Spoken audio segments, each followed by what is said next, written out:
Welcome to the Pestle, reviewing and breaking down movies to look for insights into the movie-making process. Hosted by Opinions.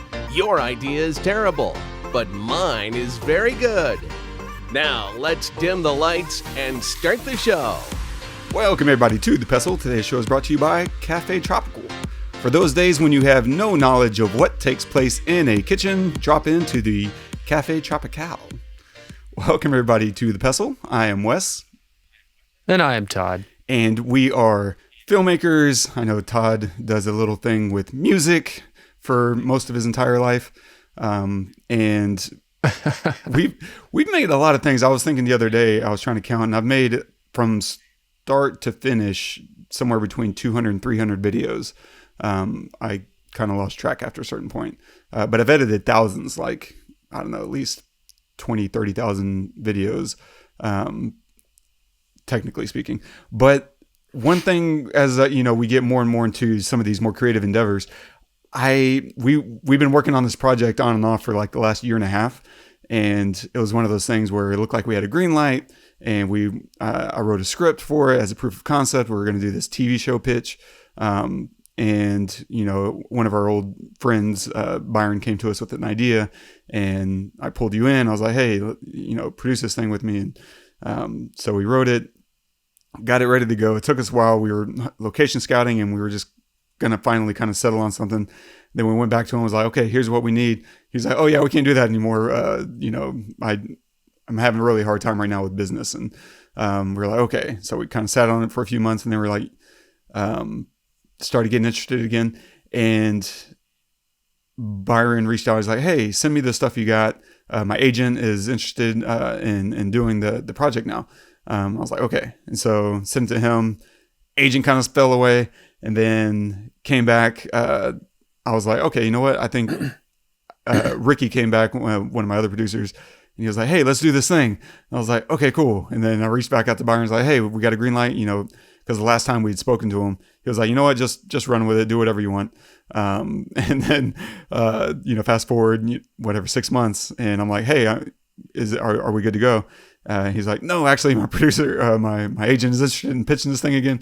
And so it just kind of, keeps starting and stopping.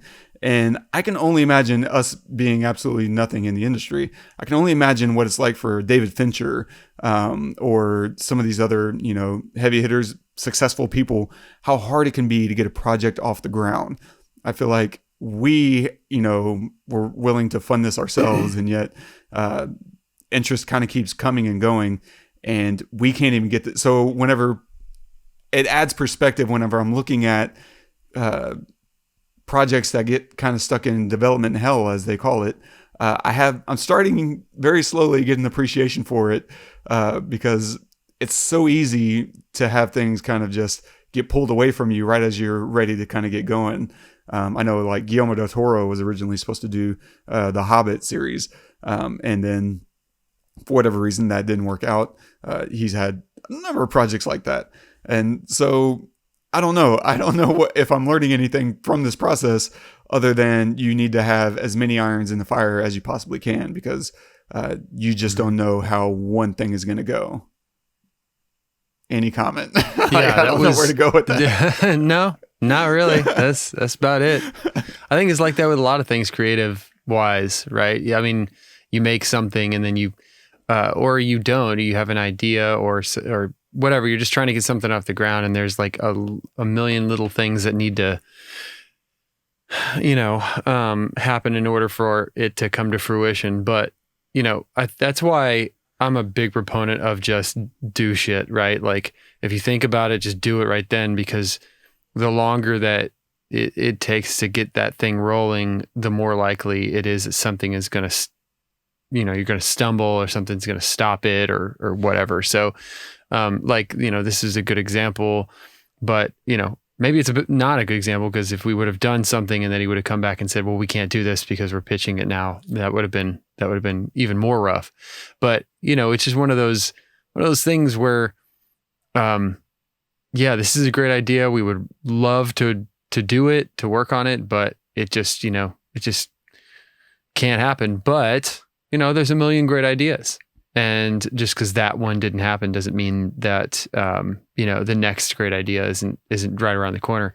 And it's funny because I'm working on my songwriting, and it's a kind of the same thing. It's like, if I start a track, I have to finish it right then, or like pretty close to right then. Otherwise, I come back and I hate it, and I don't want to keep going.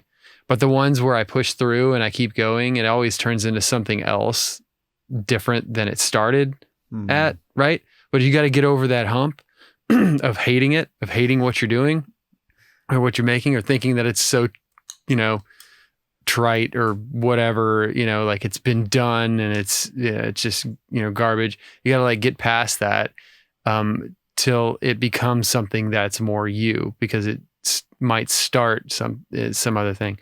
And I guess that's like a little bit of a non sequitur and, into a different conversation, but it's a similar conversation. It's similar, I think, because right? it's all about momentum. And I think you're absolutely right. And that's what you're talking about, is whenever that energy is there, you got to capitalize on it.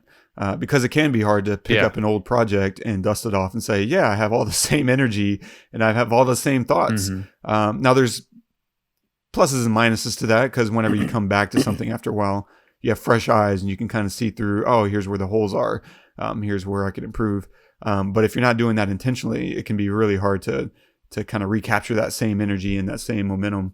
I think there's a lot to that, because I think we have that with clients a lot, where someone's kind of nibbling at an idea and they're like, hey, I was thinking about hiring you to do XYZ. And man, I can't tell you how many of those conversations I've had over the last, year, let alone the last several years, or my tenure. I'm going on 9 years of being a full-time filmmaker. And I have tons of notepads that are just filled with client ideas and pitches that either they steal from me later on. Like that happens a lot, where they just kind of rip my ideas. Man. Yeah. I try not to get too bent out of shape over it. It kind of disappoints you a little bit, but I try to just tell myself, you know what? Ideas are a dime a dozen. Execution is what they were going to be hiring me for, really. And I think I execute things in my own unique way that is a value proposition that they're not going to find in-house or wherever else they're going. And so, I mean, there's been times where it really does suck, where you're just like, wow, y'all literally just copy pasted everything I told you. But you know what? That's the gamble of my approach, because I don't like contracts. I try to keep everything to a handshake deal. And so a lot of times, that also reveals to me the kind of people I want to be working with. Because if you can't operate that way, and not everyone can, like I know whenever your company hires me, we got to do contracts because that's part of your company culture. But there's a lot of independent business owners that I work with that don't need to do this heavy, litigation aspect. And that's like me and my other producer, Ricky. We operate on really big budgets now, or bigger than, what I'm used to. And he and I never signed any contracts, and I'm okay with that. If it ever came to the point where I got screwed over because of that, that would be fine with me. I would just say, you know what? Okay, it's time for me to find someone else to partner with. And for me, that's a cheap lesson. And so far, I feel like it served me well. I, more than anything, just try to be the kind of person I want to be in business with, and operate in good faith, and, do my best work, and try not to make it about money so much as about what money can reveal to you about people. And so, but I think you're right. Like, momentum comes and goes, and if you don't capitalize when it's there, then there might be a price to pay for that. But the more you're working on, the better, probably. And I usually have plenty of stuff going on, such as this podcast. If nothing, I feel like this is the one thing that, when all else is kind of going haywire, I'm like, you know what? This is one thing, generally speaking, we have total control over. Although we recently ran into a buzzsaw with even that. That's true. I guess that's true. 132 out of 133 ain't bad. True. Speaking of, what are we doing today?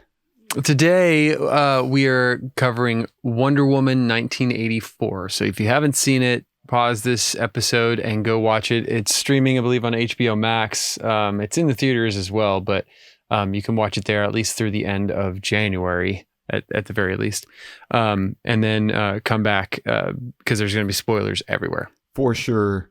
We'll talk about a lot of things just up front. It's not going to be a good episode for Wonder Woman. but we'll try to be as fair and even-handed as we can possibly be. We'll talk about some of the themes and conversational subtext that's in Wonder Woman. There's a lot of stuff that I actually like in there.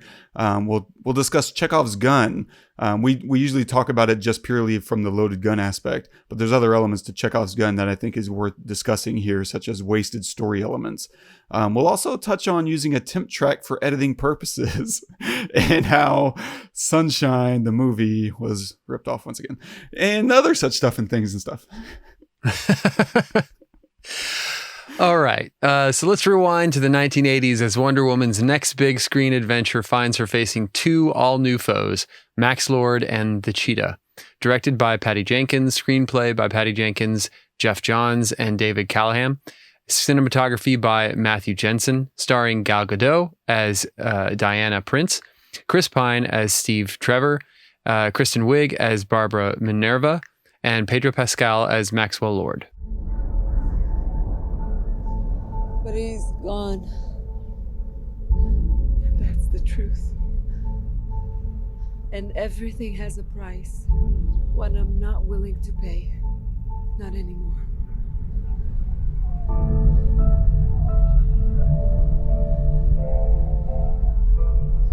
This world was a beautiful place, just as it was. And you cannot have it all. You can only have the truth. And the truth is enough. The truth is beautiful. So look at this world. And look at what your wish is costing it. You must be the hero. Only you can save the day. Renounce your wish if you want to save this world. Why would I? When it's finally my turn! The world belongs to me! You can't stop me, no one can! I wasn't talking to you.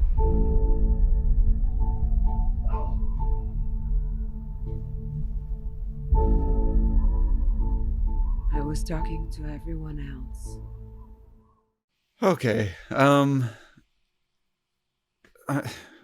I mean, I'll just roll the ball a little bit here. Just go. Yeah, just start. Because here's the thing. That's the pivotal moment. That's everything this movie is trying to discuss. Yep. And it's so muddy.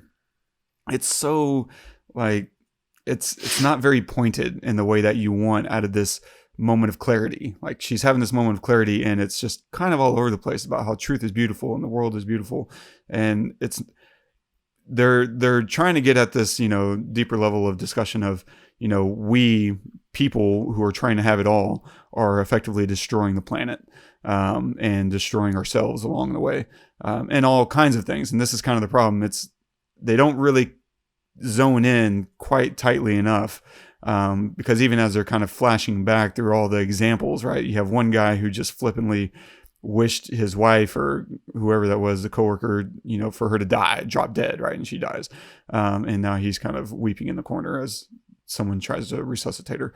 And then you have missiles being launched all over the world, nukes, and presidents and prime ministers just kind of, sitting there limply, incapable of, changing anything. And it's just so scattershot. It's so all over the place. It's and this comes down to the writing. We've seen this in some films before, where you just don't really tie it all together very cleanly. And that's not even the beginning of all the problems in this movie, but I think it kind of summarizes the film in a way that it's just so muddy and unfocused, that it makes it a very unpleasing experience overall. And to spend 2.5 hours exploring 50 subjects instead of kind of dialing in on what exactly do y'all want us to walk away with. And it's just not very clean. What I think if they had stuck with just that, like you can't have it all. There was a good conversation in there. I don't think that would have been my favorite use of theme and subtext. I would have preferred them to just have this other discussion more tightly about how Wonder Woman can't have love and a career. That's a much better topical conversation for women. And I'm not even getting into my notes yet. But that's a great conversation to have. That's a great use of Wonder Woman. And they went into it a little bit, but they didn't really flesh it out in a way that I thought they could have. And so, yeah, this was just such a scattershot film, and that being kind of the pinnacle moment of the film of 2.5 hours of payoff happening right there. It doesn't land very cleanly. It's just muddy. I don't think there's a better word that I'm going to come up with. It's just unfocused. It's muddy. And the entire film is just kind of running around racing for not much effect. And that's me starting it as, gracefully as I can. How did you like spending 2.5 hours in this film? The whole thing was garbage. There was nothing. I'm not even going to go on a tirade here. I'm just going to say there was nothing salvageable, including the music from this movie. Nothing. I mean, like, there were moments where the music was beautiful, but as we're going to find out here in a second, that I'm sure I'm going to let you talk about, there's a reason why. But other than that, like, the acting was terrible. The writing was awful. The cinematography was garbage. The message was not good. You just said it was like, muddy.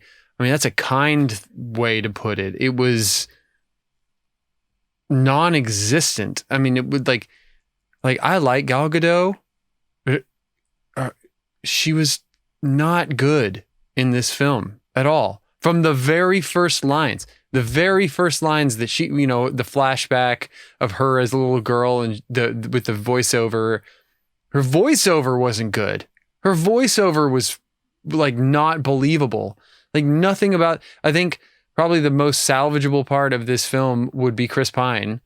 I just like him, right? And having nothing to do with how beautiful he is. I just like the guy. I think he's a good actor. And he was exactly the same in this movie as it was the last movie. He's like steady, right? Gal was better in the first one. She was not good in this film. You know what I felt like? I felt like I was watching a Netflix movie. That's what I felt like. And for those of you who don't watch enough Netflix is great for if you want to just binge and stream content and just like if you want to just consume, right? It's like sitting down with a bunch, like being really hungry and sitting down with a bunch of Lay's potato chips. You're just going to eat all of them, right? And you're not going to feel good after. You're just going to feel like bloated and like you just did something really bad to your body, right? That's exactly what Netflix is, right? But what you're supposed to feel like when you watch a big budget film like this is you're supposed to feel like you just had a delicious meal that is rounded out and you didn't eat too much and you don't have to roll yourself out of the restaurant and you feel, that was great. So what we got here was a bowl of ice cream with a bunch of like oh no, gummy worms chips in it. Yeah, gummy worms. You know what I'm saying? It was just it felt fake. It felt underproduced. Like they were trying to make a film during a pandemic, and this is the best they could do. Like that's it. But there's ways to do it better. And other films have done it better during this pandemic. So, and it just goes to show that DC has no fucking clue how to make a movie at all. Like I'm sitting here, I'm thinking you have Superman, you have Batman, and I'm not counting the we had this discussion. I'm not counting the Christopher Nolan Batmans, even though those are not my favorite Christopher Nolan films, right? But Batman Begins, I'm not counting that. I'm counting anything other than that, right? Justice League. I mean, I'm just going to list them because I don't give a shit. Who cares? Like, I don't, you know, if you like Justice League, you shouldn't be listening to this podcast in the first place, right? Like, they just don't know how to make a movie. And it's a shame because they have really strong superheroes. And they don't even have to be a strong, quote unquote, superhero. You can make them strong because you own the rights to make the films. So make a good movie. You don't know how to make a movie, DC. You don't know how to do it. And if you do, then for some reason, you're just undercutting yourself. And I don't know why. You have the money. You have the audience. You have the people, the fans who want this to be good. I'm seeing the trailer for the new Batman and I'm excited, but I'm worried because you don't know how to make a movie. Or if you do, maybe you're like shitting the bed because it's Wonder Woman. And I don't know why. You've had 2 chances, and both chances you shat the bed both times. And I think that a lot of people think that the first Wonder Woman is actually good, right? Like they'll see it and they think, oh, it's a good, strong, woman movie. It's not. It's demeaning to women. This one isn't as demeaning, I guess, but it's like it's like they also tried to take all of the stuff that's happened since Wonder Woman came out, either not politically, but with the Me Too and everything, and just tried to we're going to make women completely strong and everything. And it just doesn't work. It doesn't speak to you because it's in 1984 also. And why 1984? Is there a reason for that? Do you know? In the storyline, is there no, I mean, why it had to be that? I think they were just looking for an opportunity to build backstory into her. So you can take advantage of the last film we saw was in, World War II. Now, right. Yeah. We already have her established in present day. And so I think they're just looking for an era that's fun to play in. Stay in World War II, man. Or go to Vietnam. I don't know, but stay old. It doesn't need to go farther back. Go farther back somehow. I don't know, but it just fell. I'm sorry. I said I wasn't going to go on a soapbox, but it completely fell flat in every way. The writing was terrible. The directing wasn't good. Cinematography wasn't good. Music wasn't good. There's nothing endearing about this movie. And it's 2.5 hours long. That's the thing that makes me the most angry, I think. If you want to make a crappy movie, make it 1.5 hours so that I can get in, watch it, and get out. Because, that's the thing, not walking out, but, whenever it finished playing, I was like, okay, 2.5 hours, that's hard to justify. If this had been even under 2 hours, then I can start to make the case that, okay, you know what, maybe this is aimed at kids, and maybe this could be something that, little girls are looking at and they're like, oh yeah, there's a badass woman who's going around saving the day and, putting guys in their place whenever they're catcalling on the street. I could live with that. That would be okay, I can get behind that. I still think it's a crappy movie and I would want, little girls to watch better, more thought out cinema, but at least it's something that has a target and they're trying to give, little girls something to aspire to. But at 2.5 hours, you're not making this for kids, man. No, this is for adults at that runtime. And it's very hollow. And it's a lot of problems. And I mean, and having Chris Pine's character be, stealing the idea of him being in another body from Quantum Leap, right? It's I get it. Leap. 1984. That's when, maybe it's before Quantum Leap. I don't know, but come on, man. Be original. You have the world at your oyster. You have 3 people writing this movie, and this is the best they could come up with. And maybe I missed something at the end, but I wasn't quite clear. And maybe they mentioned this in one of the other dozen Justice League movies or something, but they effectively had the entire planet freaked out. And is that not something that people would know about? Like, how does Wonder Woman come up by surprise after such a massive event? It's such a big rewrite of history. I don't know. It's a little odd.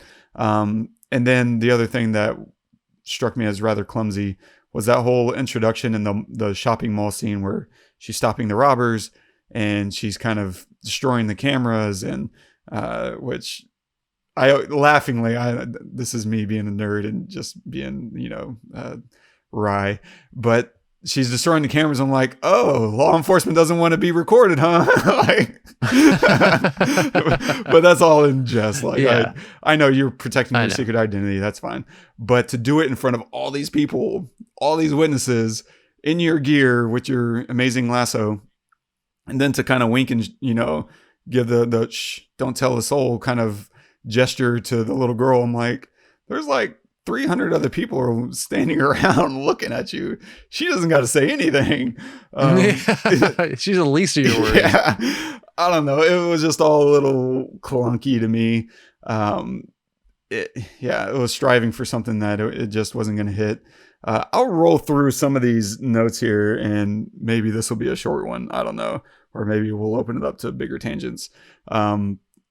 But thematically, I really did like that whole idea of love or career, because a lot of superheroes deal with this, right? The whole idea of love or duty. Like, we've seen this in Spider-Man, and I feel like Batman's constantly waging that war, no matter the iteration. Every superhero kind of has this element of, do I keep my identity, or do I sacrifice it for love? And usually it comes at the idea of, there's a greater good. I'm gonna set aside my feelings.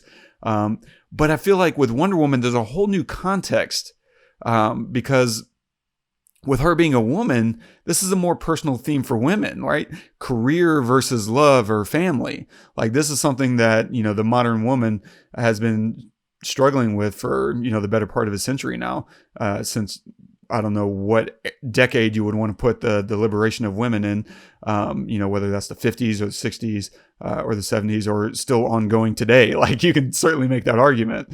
And so I feel like it's just a very universal, thing that women have to deal with, that they could have really hit a lot harder in this film, but it was so lightly touched on that I thought that, there's a lot more room to go with her having to choose her career, of being a superpower woman versus staying with Steve Trevor and keeping him. Even if the whole way that they introduced him was, absolutely, silly. But the extra irony that I really like, in this scenario, is that Wonder Woman has more time, whereas normally men are the ones who have more time, biologically speaking. We have more time to start a family. We can do the career thing. Some dudes wait until their 50s, or even 60s before they start thinking of families.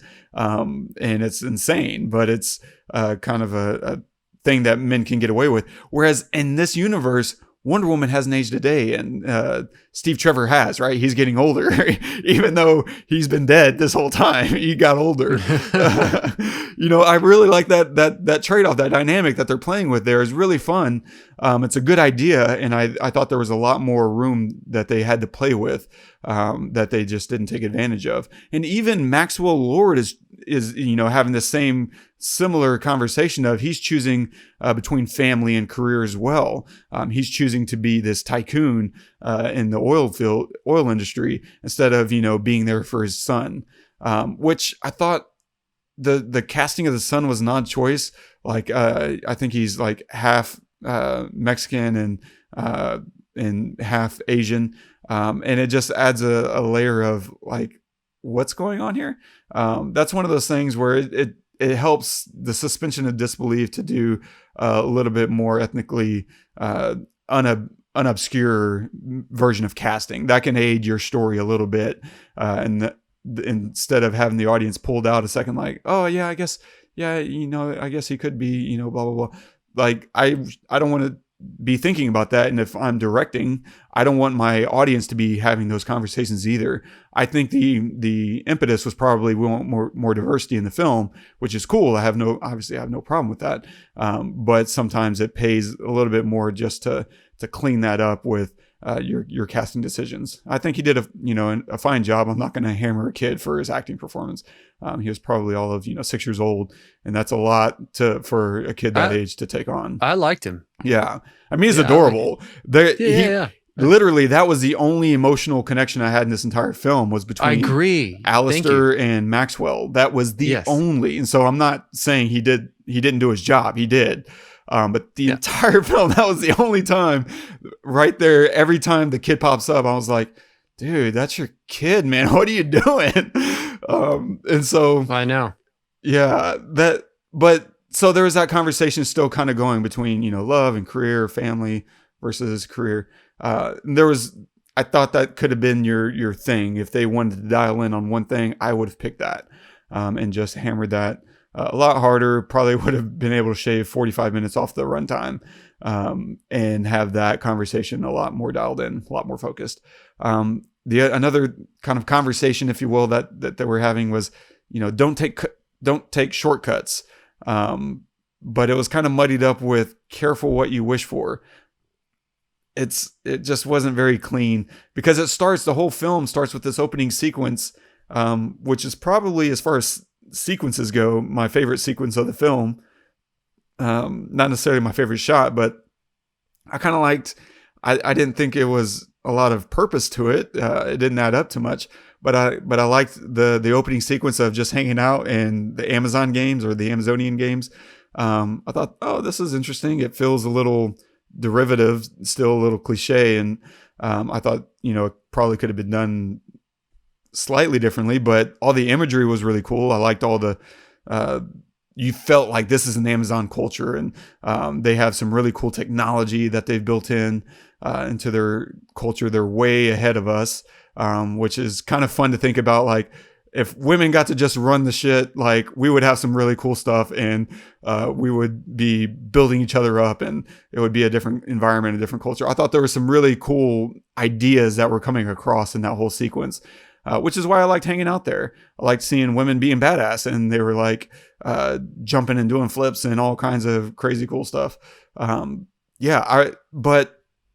it didn't really add up to much. It was just kind of weird, because that whole, just to go into that opening sequence, it tells us, okay, she was a part of some ancient tribe of badasses, of which even as a little girl, she dominated everyone. And we kind of get to see her ingenuity after losing her horse. She kept herself in the game, right? She found a way to get back to her horse. And at the end, it's kind of labeled as, it's such a disconnected feeling as an audience member, because I'm watching her and I'm thinking, she's a badass. She's finding a way to stay in the game. And at the end, it's being, reallocated as, she took a shortcut. She cheated. And that just wasn't the feeling that we had while we were watching her. We had a feeling of, being uplifted and encouraged, and we're rooting for her to win. And we see that she didn't hit the marker, but it's not super clear whether or not they need to hit the markers. To me, I'm watching them hit the markers, and I'm like, oh, this is kind of a tracking device to see who's in the lead. And then when she gets to the end, it's going to be like, oh, snap. No, she's actually in the lead. And so it was just kind of this muddy gamesmanship that was going on. And we don't really understand the stakes until the very end, which is not where you really want to build in your stakes. You want to know ahead of time that she's upsetting the course of events instead of feeling like we're cheering her on. We feel cheated is what really happens at the end of that sequence. The audience feels cheated, which is the complete opposite of the message that they're sending there. And so, but somehow it transitions from you cheated to I'm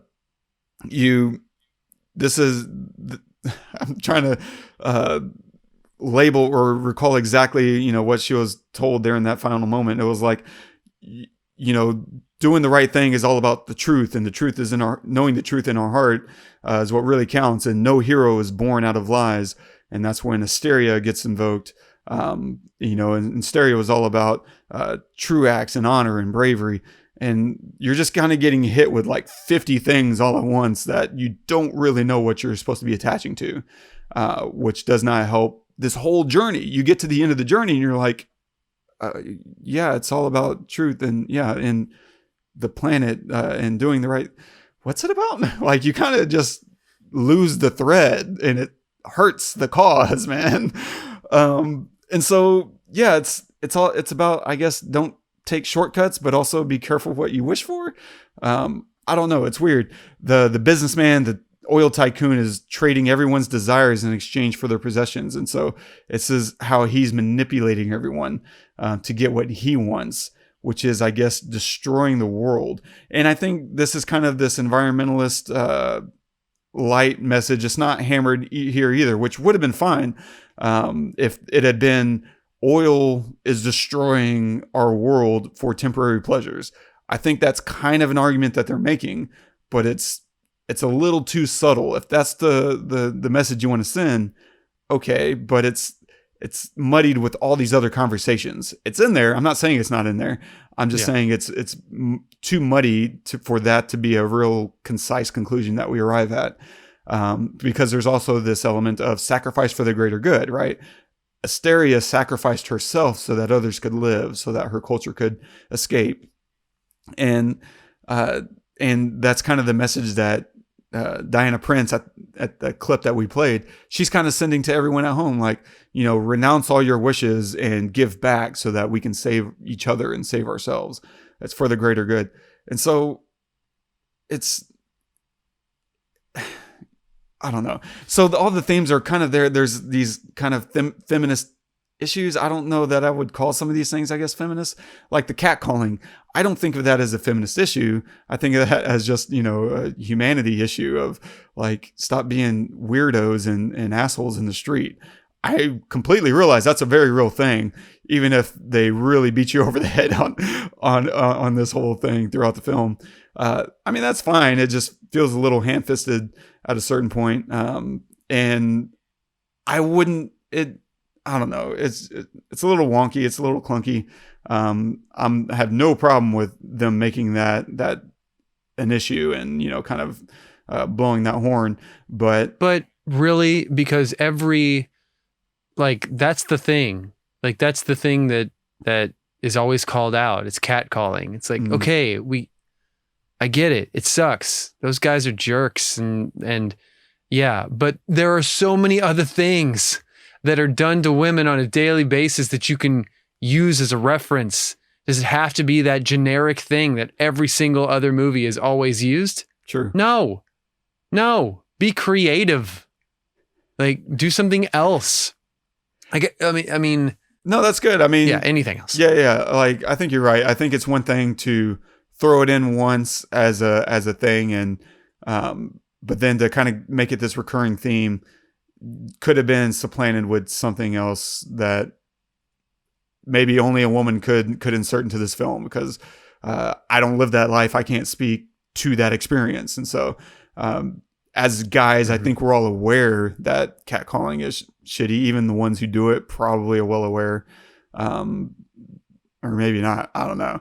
Maybe not. Maybe not. Or maybe they wouldn't do it. I don't know. I think people steal even though they know it's wrong. But I don't know. But the experience, with the pen writing this film probably could have introduced some other elements that maybe as guys we're not aware of and haven't heard, a number of times. Or maybe it's good to keep hammering it. I don't know.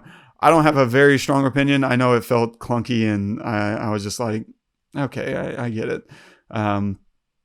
But going into Chekhov's gun theory. So Chekhov's gun theory, this is I want to say it was a playwright, but the idea was basically everything that you insert into a story should add up to something. There should be, and he kind of embodied it with what we on the show usually refer to as the loaded gun theory, which is if you see a gun on stage, we have to see the gun go off.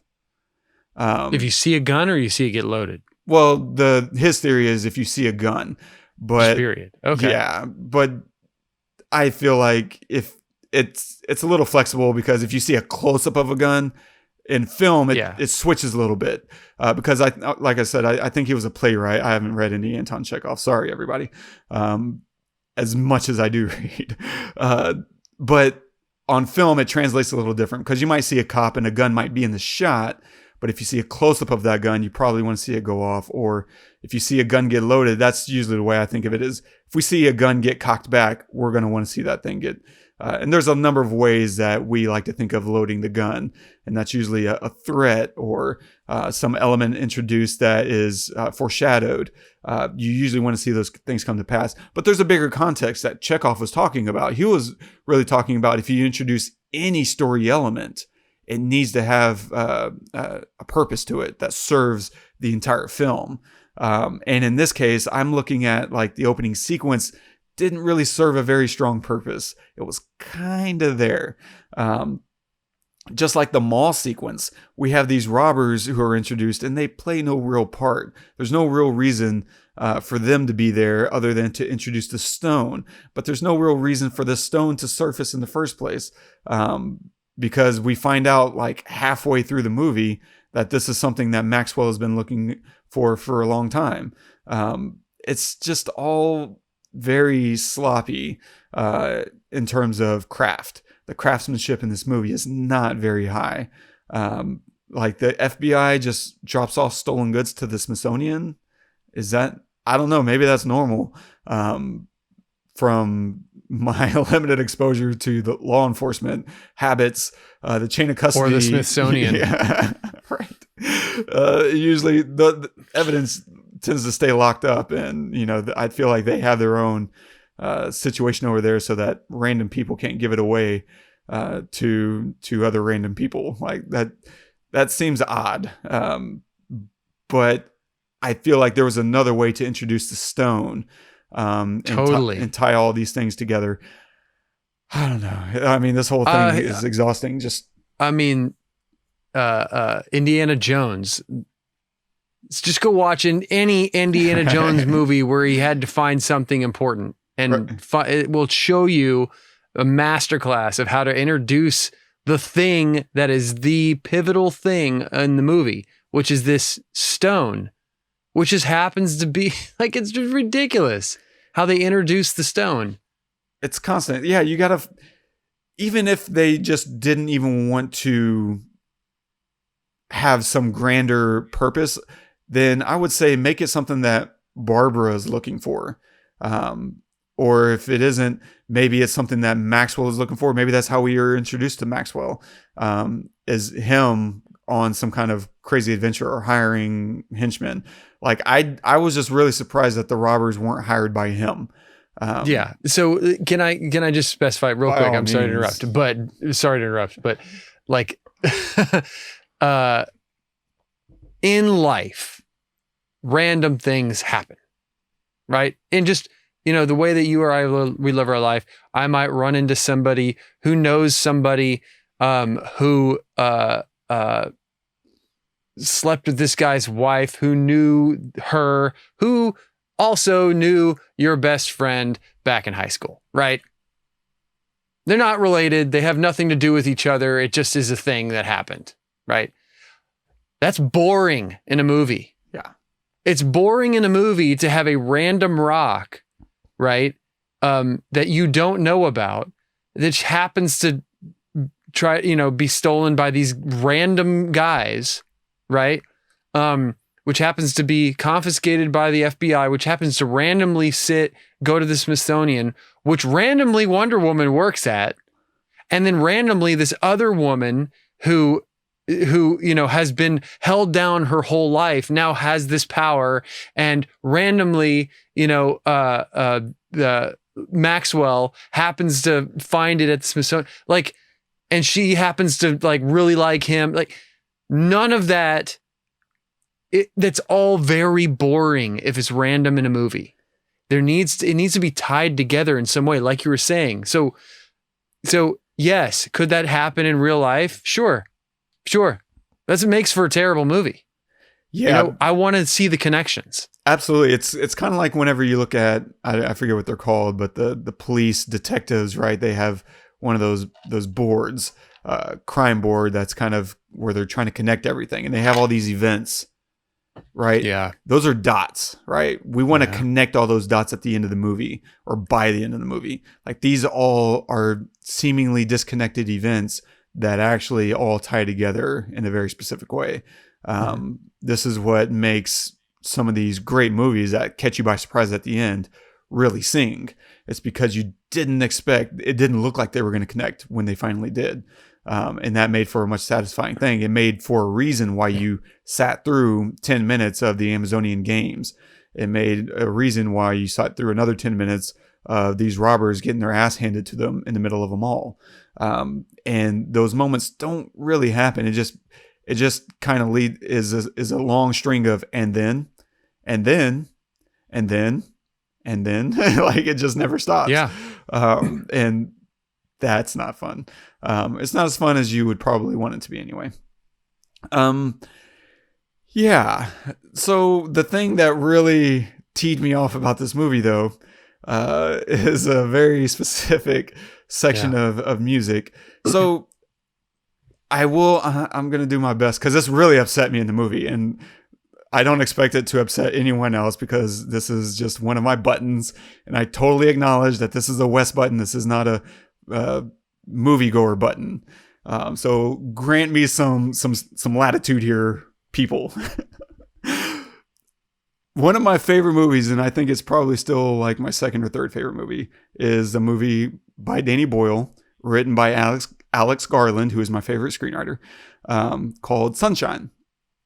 It's a sci-fi, horror, whatever you want to label it. And the music is absolutely epic in there. It's by a band called Underworld. And there's a track towards the end. It's the climax of the film. It's called, I think, Adagio in D minor. And it's been abused ever since that movie. People keep using it in their trailers, and which, you know what? I'm sure Underworld is very happy for, as long as they're getting paid for it.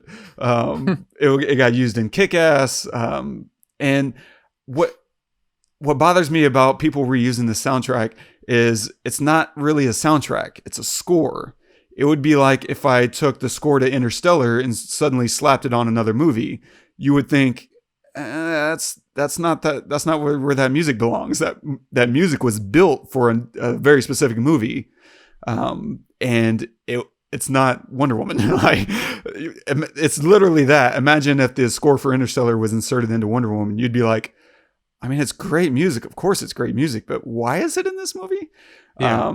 And I think what happened, and it happens. They borrow this score from Sunshine, and the sequence that's building up to be like the best moment of the movie, where she's saying goodbye to Steve Trevor. She's making her decision to let love go in order for her to, take the mantle of being Wonder Woman and, encapsulating all her powers in herself.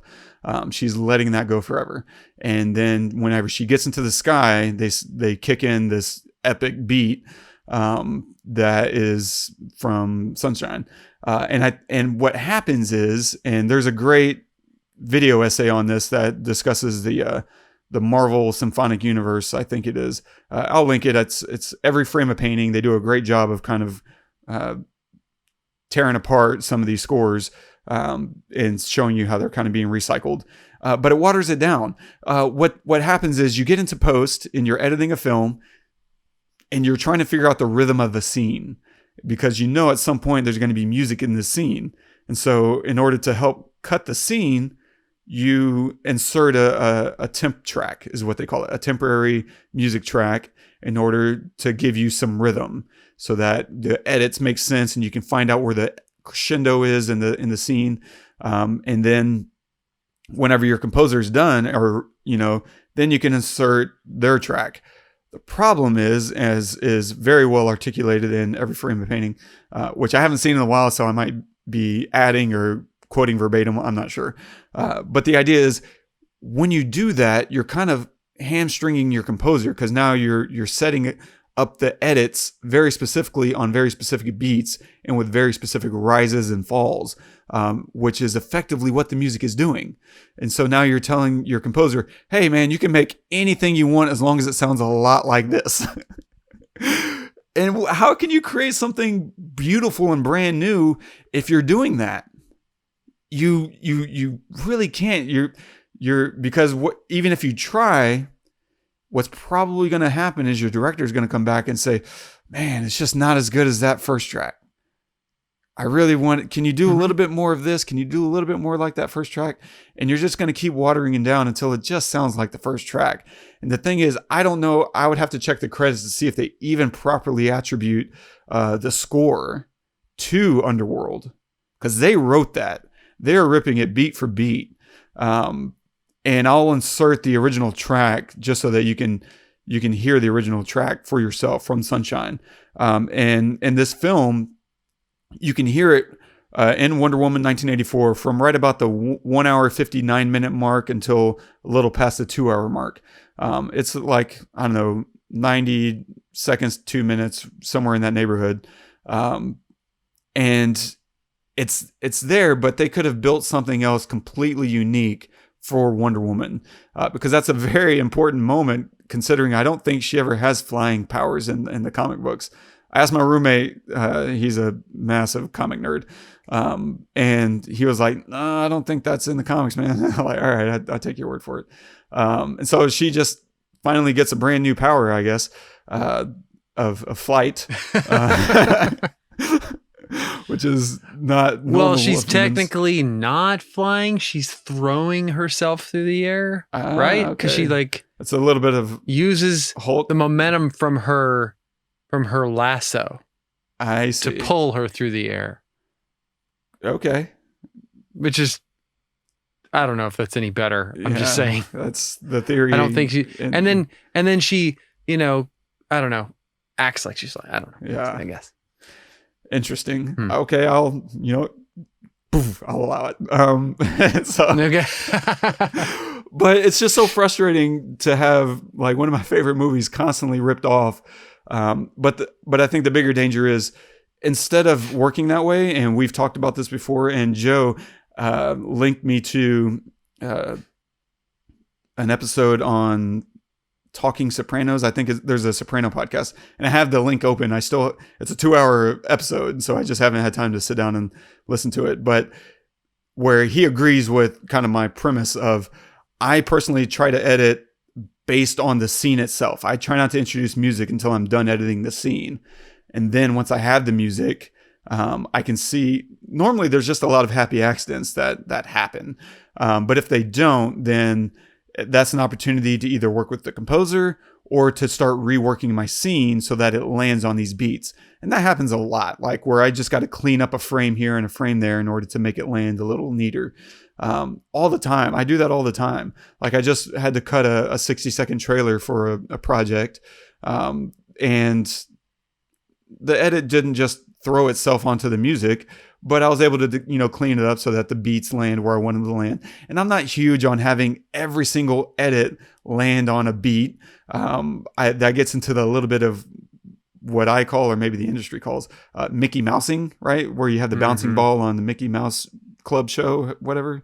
And I don't really like that to a certain extent. Like certain moments, reinforce the music with an edit, but you do that too much and you start feeling predictable, which you can play to your benefit. If you want to, work that against the audience, you can do that intentionally. But generally speaking, I probably want the audience paying a little bit more in tune with the story, and too much in sync with the beat starts to lull people into the music instead of into your story. And so picking your moments there. But it all starts, I think, with the edit. Tell your story to its absolute best. And then once you insert music, it's all enhancement from there. The scene should already be singing. And they had such a magical entryway to that scene in Wonder Woman.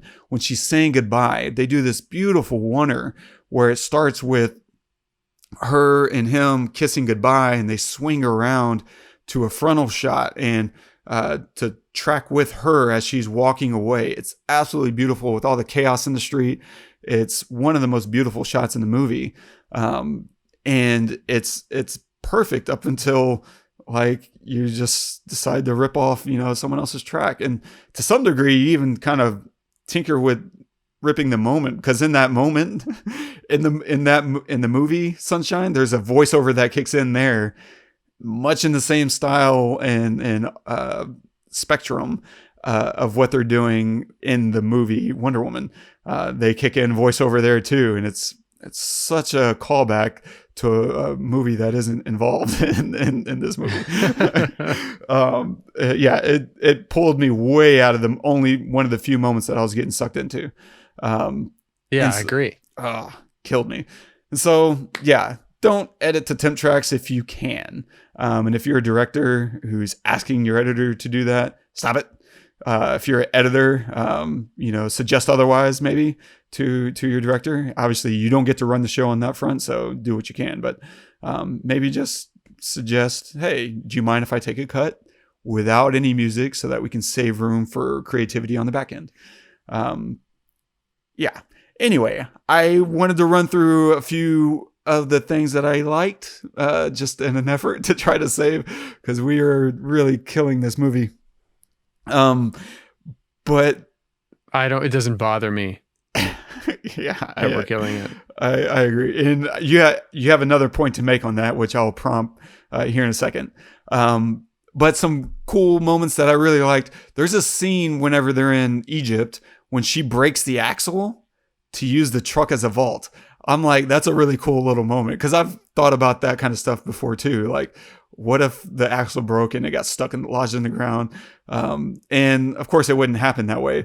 And I'm fine with that. But I'm like, you know what? With her strength, she could like really push it into the ground really hard and like pole vault into the air. Yeah, that worked for me, man. I was like, that's a badass little moment. That was cool. I liked the little section where she's grabbing the guard's gun and ejects the bullet and then like slaps it with her gauntlet. I was like, that's freaking badass. We already talked about her breaking up with Steve. That's a great little moment. Crap. I was writing another note and apparently I abandoned it mid-note. And so I have no idea. You're like, fuck it, I'm out. Yeah. I'm out. Because all I put was ejecting, and I don't know what other ejecting moment there was. But some of the rougher moments, just to be a little yin to that yang, lassoing the rocket to save the kids was a little rough. Especially because the kids looked like they took a beating on that ground, man. Like when she's scooping them up. I might have kept it to just one kid, because two looked like a bit of a stretch, starting to break the suspension of disbelief, which is already very taut in a movie like this. Wow. There was any of that? Okay. Yeah. They figure out that Maxwell is the wishing stone by pure guesswork. Like but he said that I'm looking at it like that was a little getting back into muddy. Like that was a rough scene of deduction going on in there. Yeah. And this was one of the most frustrating for me personally, because I really was enjoying kind of them together, Steve and Diana together. I really like them together. And so I really want to be heartbroken when they're pulled apart. And there's this scene where they suddenly have this conversation about the relationship, and it just felt shoehorned out of nowhere. It's them having a conversation whenever they get to her apartment, and he's like, we have to talk about this. And it's like, wait, we have to talk about what? And she's like, no, I don't want to talk about this.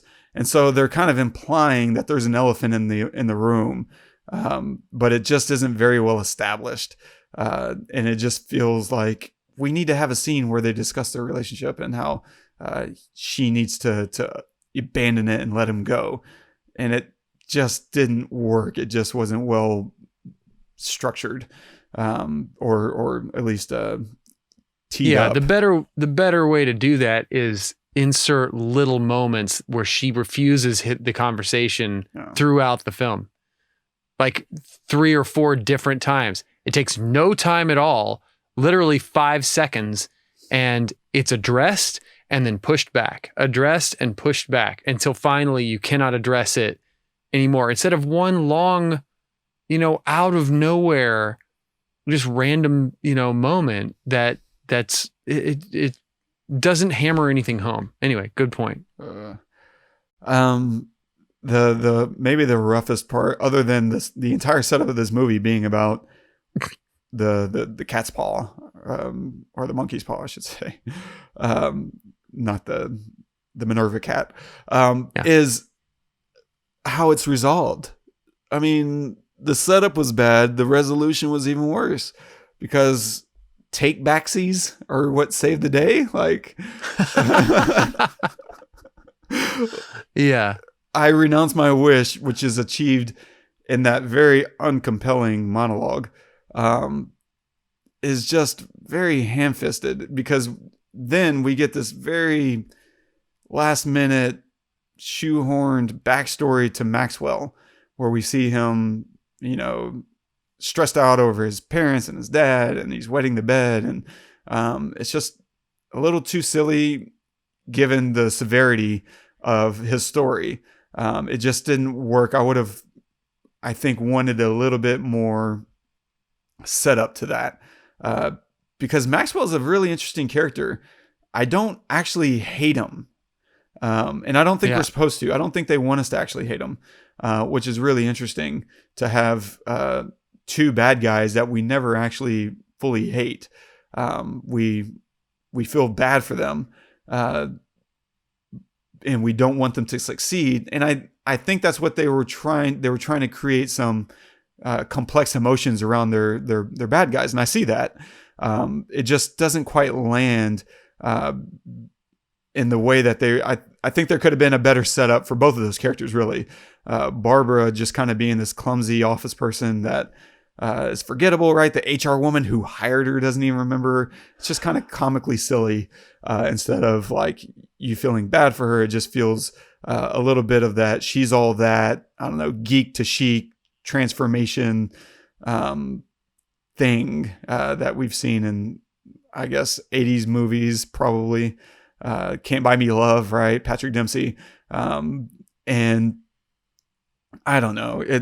It's just a little too silly. I don't know if this is supposed to be a drama or a silly film or this really strong action film. There's not a lot of movies that can pull all that off at once, like a Guardians of the Galaxy. Like it takes very well crafted stories and writing and character development to really do that well. And apologies to the creators of this. It just did not quite land that plane. But you have no apologies, and I completely agree with your assessment, because when we were talking, you were like, you know what? They had $3 trillion to make this movie. They had established property. They had everything in the world to make this a good movie, and they still didn't. And so for that, you harbor no apology. Yeah, zero fucks given here. I mean, yeah. There are hundreds of thousands of people who go out every day and have nothing, and they try to make something from nothing. And you, DC, have millions of dollars, great writers at your disposal, great actors and actresses, a great team. You have the rights to make this, and you feed us this garbage that has almost no endearing quality that is supposed to stand the test of time. It's literally vomit on a screen, right? And at the same time, you're going out and making this new Batman, which is like,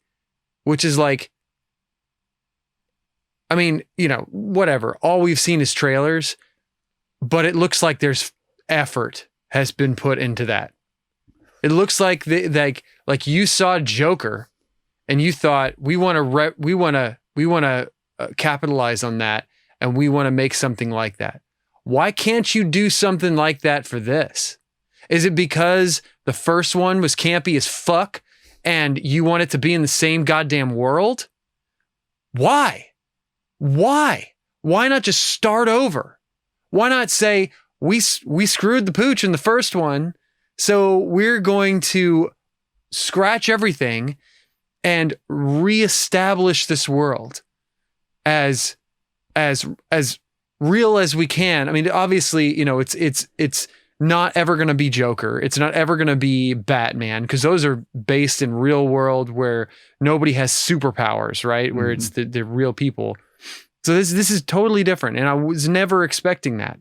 I knew it wouldn't be that. I didn't want it to be that, because then that would be fake. But for everything else around her to also feel as fake as her, is a slap in the face of anybody who loves Wonder Woman, who loves comics in general, who loves movies in general. Let's be specific. There's no excuse for that movie. And there's even less excuse for it to be 2.5 hours long.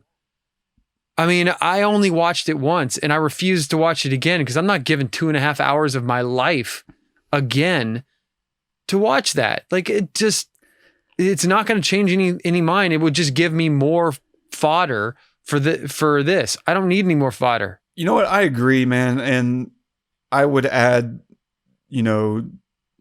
underscoring everything you're saying, because it does feel like, and I will say the first Wonder Woman is, if I have to, watch anything from the recent batch of DC, that's the one I would want to watch. Like, I didn't super hate it. I didn't love it. I wasn't very impressed with it, but there were moments and elements that I really enjoyed in there.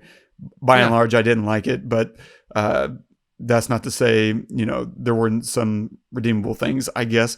But the problem that I have with both that version and this version of Wonder Woman is that it feels in a little bit the same way of my views on Tyler Perry films, the Medea films. It just feels condescending. It's like, hey, here's an underserved audience, demographic. Let's let's make something for them, but not really make it, incredible. And it's one thing, if this is the kind of movie you like, I don't really understand why. I would need someone to actually womansplain that to me. If this is what you actually like and you can point to other films that are like this that you enjoy, I will do my best. But I completely agree. It feels condescending. It feels like you're saying, you know what, you don't actually want meaty, well thought films. You don't want a Greta Gerwig making your Wonder Woman, which is who I would want making my Wonder Woman. Like, definitely. Maybe I just think Greta Gerwig could make everything better, which I think she can. I think she can. I worship her. And so I would absolutely love to see what she would do with the complexities of Wonder Woman. She would probably take a different approach and make it, with more interesting themes and more evolved moments that really serve the story and underline everything she's trying to discuss. I would love to see what she would do with something like that. But this does feel like it's talking down to its audience. It feels like it doesn't respect its viewer. And that is at the heart of our frustration with the movie like this. It's one thing to have mindless fun. It's another thing to make sure that none of it pays off, none of it is set up, and you walk away after 2.5 hours of time invested, none the wiser with the world at large and with a clear picture of the message you were trying to send. Yeah, I don't know. I just don't. I know I'm mad, and I'm coming across as like very aggressive right now. I'm well aware. But a lot of the movies that we do in this podcast, we like, because I don't want to watch movies I don't like, but I wanted to do this movie. This was my idea to do this movie. Partially because I wanted to see what they were going to do with the second one, but just, but there was an early trailer that you were excited about. You're like, man, I think maybe they're doing something fun now. Yeah. Yeah. And then, the second trailer, whatever. Yeah. But I mean, I just really want, it's interesting. I feel about also about music today, the same way that I feel about movies like this. It's just, you're just pumping out content.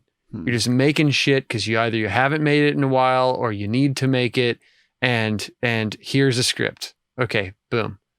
I don't think that Greta Gerwig would have taken this gig Not if with she that had script. to make that script. Yeah. Why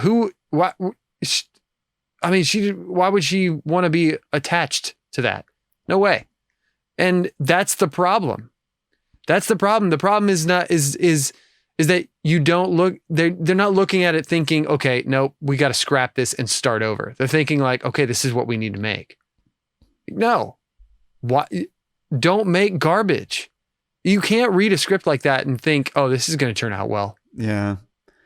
And I guess the last thing, my last rhetorical question and maybe literal question is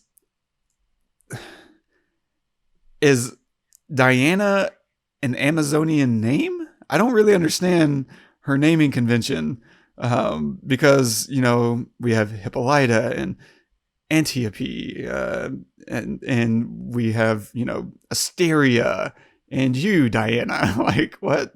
Yeah. That's like, I think she was named, in part with Princess Di, Lady Diana, which is fine. I have no problem with that. But I just think it's kind of funny that you have an Amazonian badass, and all these other really interesting kind of Greek sounding names.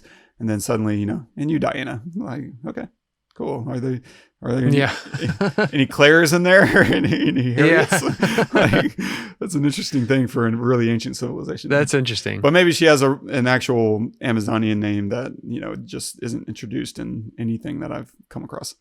Yeah, I don't know. Anyway, so I don't know. I think, I have tons of other notes, but me too. Yeah. I don't have notes, but I have things I want to say. If you want to throw them out, man, you're welcome to. Not really. No, but everybody's like sick of hearing me yell Probably. and curse into the microphone now. Probably. Yeah. Like, I don't even care. I don't even care. In this episode, I try to not say the F-bomb and stuff, but I don't even care. Like, it just being real here. It's not. I'll just say one thing. I'm sick of bright movies. I'm sick of them. I'm sorry. Sick of them. You know what they remind me of? They remind me of fucking Jason Mraz songs. Garbage. Just like poppy reggae garbage. Like, yes, he's great, but he just writes the same fucking 4 chords over and over again. That's what you get when you watch a DC movie. You get the same thing fed you over and over and over again. Nothing ever feels real or raw. It all feels way overproduced, way overcreated, way overthought. And you can't get anything. Like, I want to see the grit and the dirt and the nastiness. That's what makes great superhero movies great, is the brokenness. Yeah. Right? She's supposed to be broke. She's supposed to be lonely and sad and depressed. Show me that. I didn't get that at all. I got that she wasn't like as happy as she could be. Dude, how am I as a viewer supposed to identify with her? Even if she's, this Amazonian goddess, right? How am I? The whole goal is to identify with her still. I can identify with Superman when Superman has his powers taken away, or when Superman is beaten, or, whatever. Like, I can still identify with someone who I have nothing in common with physically. So I could identify with her if I see her, I don't know, eating ice cream in her pajamas, like watching Netflix. I could, but you don't ever see that. You just see her not always smiling. It's not enough, I agree. And I feel like Gal Gadot, I don't know. I assume she's a really good actress.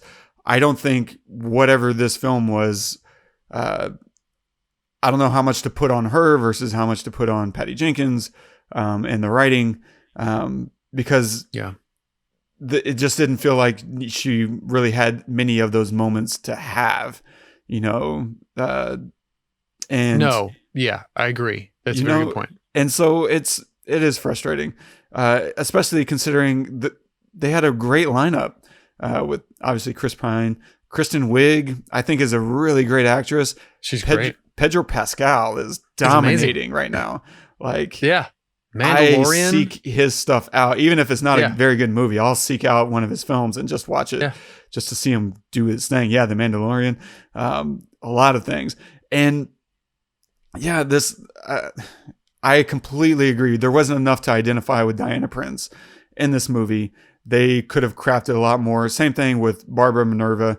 It was just a little too hokey and slapstick in order to really build any true connection with the audience. She was too stoic. Diana Prince was maybe a little too stoic. There are moments to have that for sure.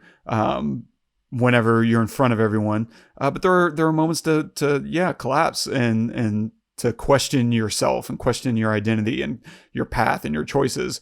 And whenever she has those moments of questioning, they're very loose and that very strong exterior, which fine, if you want to make that the Amazonian way, you do need to find other ways to make us connect with the humanity in her as she's trying to call out to Barbara, right? She questions Barbara, like, why would you want this? What about, your warmth and your humanity? And what about your warmth and your humanity? Like, we need that too. It's not just running around saving people, like the good cop. Like we need to see, you, and your warmth and those moments. And it just can't be having her in bed next to her love. It needs to be more. And by contrast, I would contrast that with someone like Katniss Everdeen. Like, I just got through watching all of those films. She has great moments of being stoic and the absolute pinnacle of taking charge and kicking ass and doing what she thinks is best, being irrational and brutally logical. And she also has moments where she completely collapses. And they pick very specific moments in those films to have each of those things happen. And they're very centered around her character, and the way that she interacts with the world. It's brilliant writing. I would say, on the part of the Hunger Games series, the way to present a strong female, hero, action hero specifically, that I think contrasts really, really nicely with this version of Wonder Woman. Yeah. Anyway, thanks. Yeah, whatever. I can't believe we've managed to go this long talking about. Oh, I got more, but we're going to stop. Okay. I have an opinion on Maxwell's character, but we can stop. All right. Well, okay, we'll just kick it into what are you going to recommend this week? All right. Other than lewds, like Wayludes or whatever they're called. No. Uppers. I'm gonna recommend, because I rewatched it and then rewatched it again and then again. Oh. I'm gonna recommend Hamilton, which is streaming on Disney Plus. It has been since, I don't know, I think April of 2020. And it's, I don't have any words for it. And you know me, I don't like musicals. I never have been pretty vocal about that. I know you have too. But it is, I mean, I have goosebumps from the moment it starts to the moment it ends. And I cry at least 3 times in there, if not more. I'm just constantly either crying or have goosebumps the whole time. And I learn something new every single time I watch it. And I've seen it 4 times now, and I can't wait to watch it again. It just is so inspiring. So Hamilton. Very cool. Nice. I'm going to recommend, I've already recommended Professor Marston and the Wonder Woman, which is kind of based on the creation of the Wonder Woman comic book. So since I've already recommended that, I'm going to recommend something that is interesting from this whole feminist perspective. It's called Teeth. If you've never seen Teeth, my gosh, it's a horror film, And What? I'll give you 2 words: vagina dentata.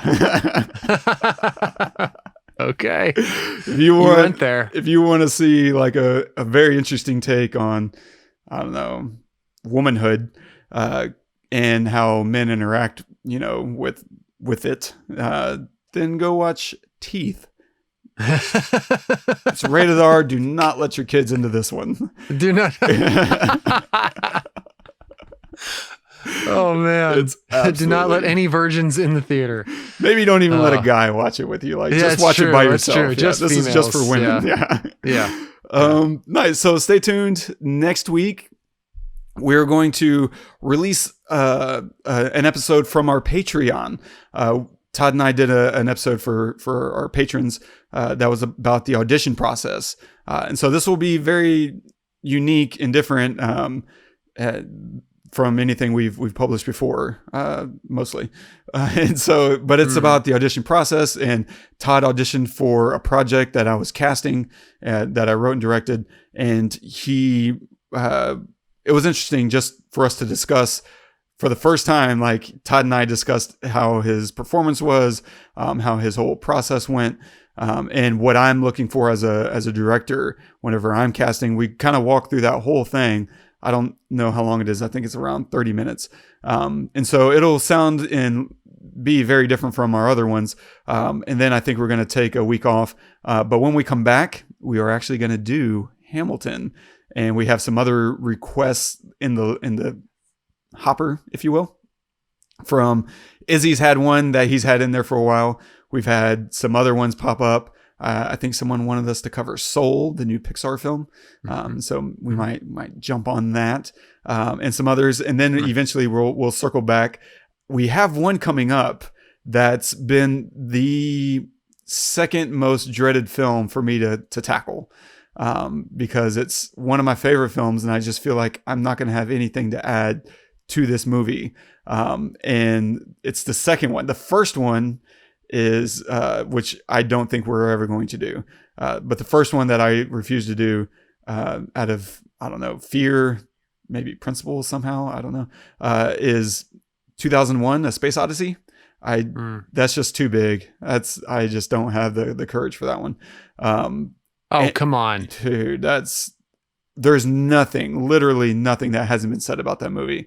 So I cannot begin to imagine what we could possibly add to that conversation, which is big. That's what we always look to do, is we look to add to the conversation. Yeah. That's why you talk to me. Yeah. Because I don't know what I'm doing. I just say words. I just put words together. There's got to be some other way to combine some words that somebody hasn't said about Maybe. 2001. I feel like it's all been said. The third one we've already done. I didn't think we'd ever do Shawshank Redemption, but we did, and I was pretty happy with how that went. So that's my timer going off. My light's dimming. If you're watching on YouTube, it's saying this is too long of an episode. Yeah, my light's protesting. And so stay tuned for next week. We'll do an audition episode released from Patreon. And don't forget, subscribe, review us on iTunes, leave us a note if you want us to talk about a thing. And you can leave a comment on this episode at thepestlepodcast.com/WonderWoman1984. It looks like you're like partying. You're like, what is going on over there? Hold on. Give me 15 seconds.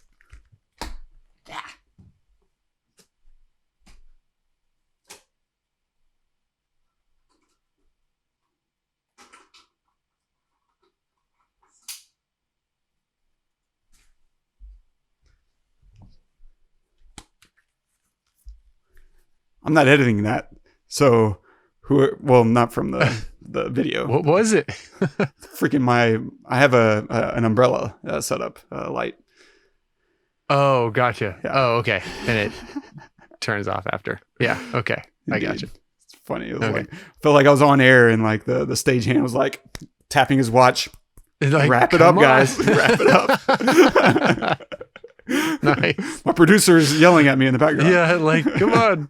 We'll do it live. All right. Our quote of the day is from Charles Dickens. No one is useless in this world who lightens the burdens of another. Why'd you pick that? For a lot of reasons. This struck me from a storytelling aspect of Wonder Woman, I think, feeling probably pretty bad about having to leave behind, love in her life. And that serves a purpose. And, I would hope anybody out there who's, in a similar situation where you're like, man, I'm sacrificing so much to give so much. That's okay. It's not useless. But also from the aspect of, I know we just spent like over an hour beating the tar out of this movie. But I don't think it's entirely useless, because I do think, there's a lot of people who probably enjoy this movie, who loved it. And I'm sure it lightened their burden in this era, like to be in the middle of December and to finally be able to turn on, even if I'm not crazy about the way it was being released on HBO. I think there's millions of people who probably loved being able to hit play on something new that had a big budget that they were excited about. And they got to spend time in this fun world, with superpowers, and someone who saw a world that was in chaos and destruction and fixed it, solved it, and and challenged everybody to do better. And so I was like, you know what? Even if I really, really hated this movie, it doesn't mean it's useless. It doesn't mean it didn't serve a purpose. It doesn't mean, there weren't a lot of people who appreciated it and who found something in it that made their day better, even if it cost, $3 scrillion. Yeah. Well said, man. That's awesome. I got nothing to add. That's great. I mean, it's an amazing quote by an amazing writer, and yeah, I got nothing to add. Well done. Thanks, man. Well, thank you guys for joining us. We really appreciate it. Always do. Appreciate you guys listening, especially when it's long like this and I'm cursing all over the place. So thank you for staying with us. And like Wes said, please, subscribe and review and tell us what you want us to review. We're more than happy to jump on the bandwagon and tell you what we think about anything, whether that's a thing or a movie or whatever. And please review, like I said, and share us with your friends. All of that stuff helps. And until next time, I'm Todd. I'm Wes. Go watch the movies.